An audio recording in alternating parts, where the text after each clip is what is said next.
Sa video na ito ay pag-uusapan po natin ang kasalukuyang sitwasyon ni Pi Network. Sa ngayon, ang presyo po ni Pi ay nananatili sa 0.34 kahit na may malaking balitang paparating.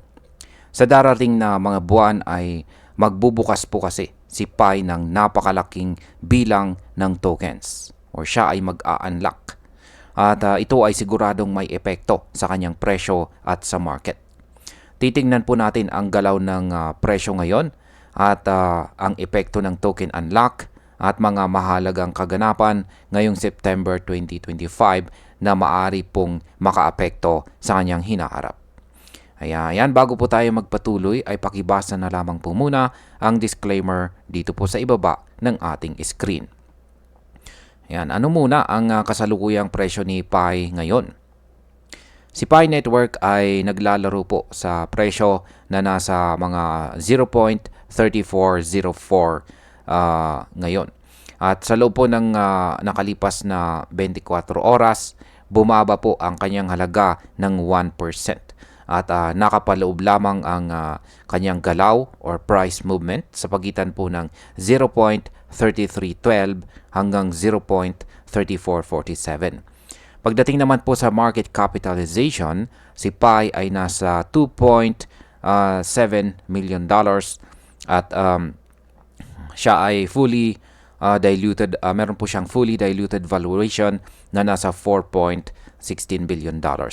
Ang trading volume sa nakalipas po na 24 hours ay nasa $60.87 million. Sa market impact, ipinapakita po nito na kahit bumaba ang presyo, nananatiling may liquidity si Pi dahil malaki ang kanyang trading volume. Ngunit kung patuloy po na maglalabas ng mga bagong tokens or magkakaroon ng token unlocks, posibleng madagdagan po ang selling pressure na siyang magtutulak sa presyo pababa. Ngayon ay ano po ang epekto ng malakihang token unlock? Ngayong September, si Pi po ay magbubukas ng 116 million tokens. Yan, or mag-a-unlock po siya ng 116 million na tokens.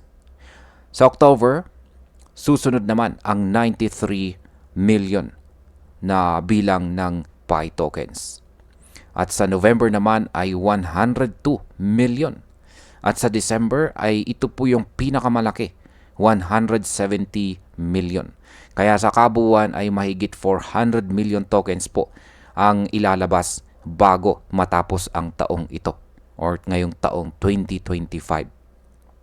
Ang market impact po nito ay ang ganitong laki ng token unlock ay may posibilidad na magdulot ng pagbaba ng presyo dahil po sa sobrang supply na hindi po natutumbasan ng mataas na demand. Kapag dumami po ang hawak ng mga users na gustong magbenta, mas lalakas po ang selling pressure at maaaring mas lalo pang bumaba si Pi sa ilalim ng presyong 0.34. Ano po ang masasabi ng mga Pi users at mga eksperto? Ayan, maraming users ng Pi ang tila nawalan na ng gana matapos bumagsak ang presyo at dahil po sa kakulangan ng malinaw na listings sa mga malalaking exchanges. May ilan din na hindi na umaasa dahil sa matinding selling pressure.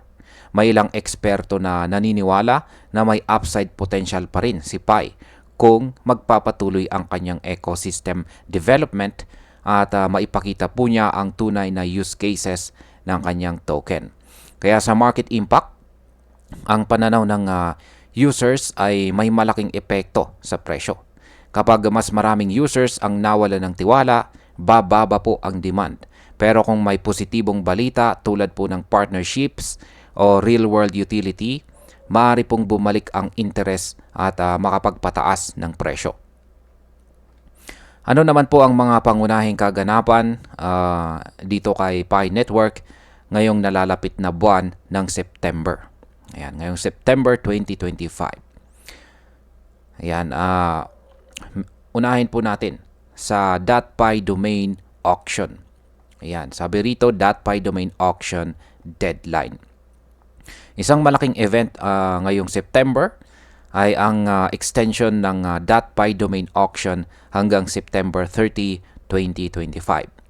Ang domain po na ito ay magsisilbing Web3 identifier para sa mga Pi-based applications at saka services.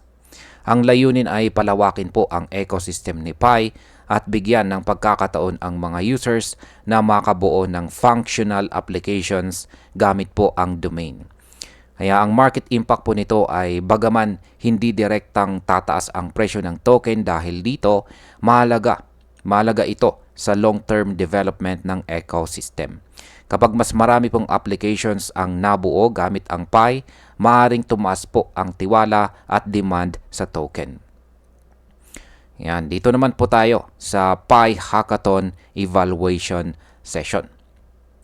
Yan, isa pang mahalagang event ay ang Pi Hackathon Evaluation na naka-schedule sa September 19, 2025.